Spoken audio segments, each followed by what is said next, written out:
Записываю очередное видео по вашим запросам. Итак, зачитываю сообщение. Вопрос.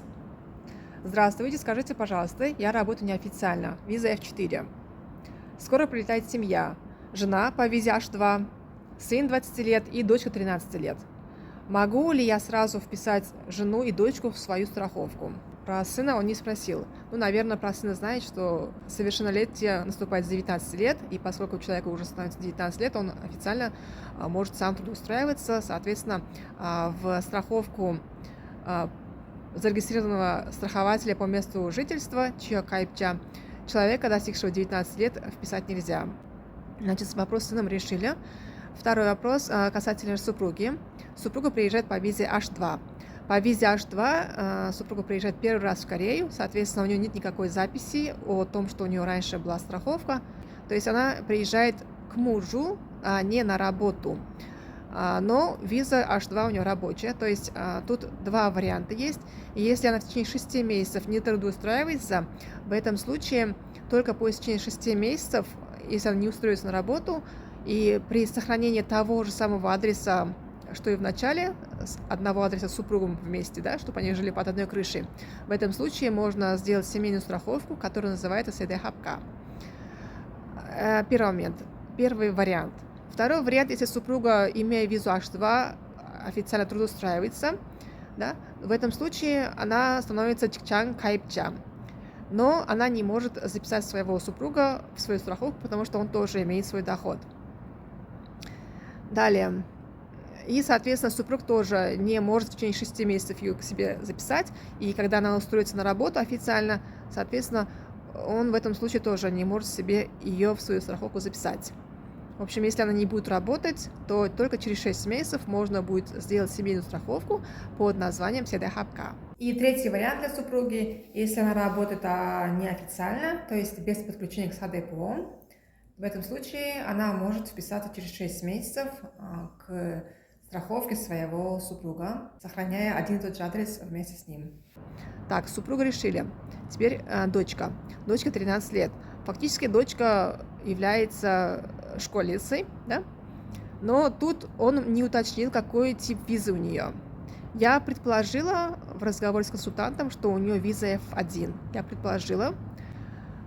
Если у нее виза будет F1, то ей нужно выждать 6 месяцев, и только через 6 месяцев ей присудят квалификацию Чио Кайпча, как зарегистрированного застрахованного по месту жительства. И только после этого можно будет вписать ее в страховку отца, то есть сделать семейную страховку.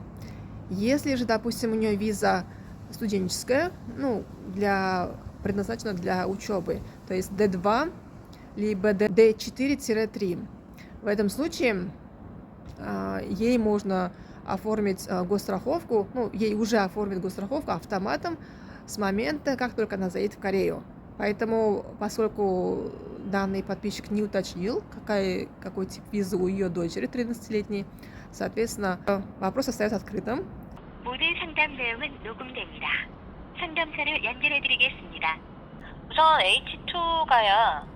한국에 입국하실 분께서요, 배우자께서 한국에서 건강보험 가입하셨던 이력이 없으신 분이신 거예요? 네, 맞아요. 처음이에요. 그러면 6개월 이상 가입이 돼야 되잖아요? 네. 내가 H2 갖고 있는 외국인 등록증을 유효하게 들고 들어왔어도 국내에 입국한 날, 최초 입국일로부터 6개월이 경과한 날에 취득이 될 거고, 그 이후에 주소지를 똑같이 해놓으실 거잖아요, 부부가? 네, 맞아요. 호주까지 주소 똑같으면 세대 합가 신청을 해서 한 번에 내겠다라는 세대 합가는 취득되신 이후에 하는 거고, H2 외국인 등록증 갖고 계신 분이 한국에 들어오자마자 취득을 못해요, 부인이 지역으로는. 네. 6개월이 경과하시면 취득되고 그 이후에 세대 합가 하시는 거고, 자녀 같은 경우에는 외국인 등록증 체류 자유 이런 건 전혀 모르시나요? 잘 모르겠어요. 아마 자녀가 F1으로 들어가실 것 같은데요. F1이요? 네, F1으로 들어가면 상관없어요.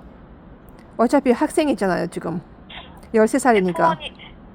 F1이더라도 고객님 곧바로 취득이 되진 않잖아요. 네네. 건강보험이 외국인 등록증 곧바로 취득되시는 거는요. 네.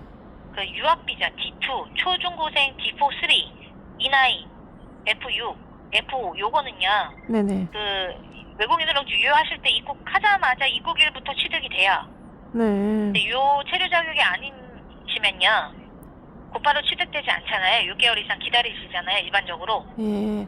그럼 학생이더라도 안 되는 거죠, 그러면은? 그렇죠. 근데 초중고생이 D4 비자면 가능은 한데 네. 이런 거 아니시라면 곧바로 안 될 수도 있고요. В принципе, все.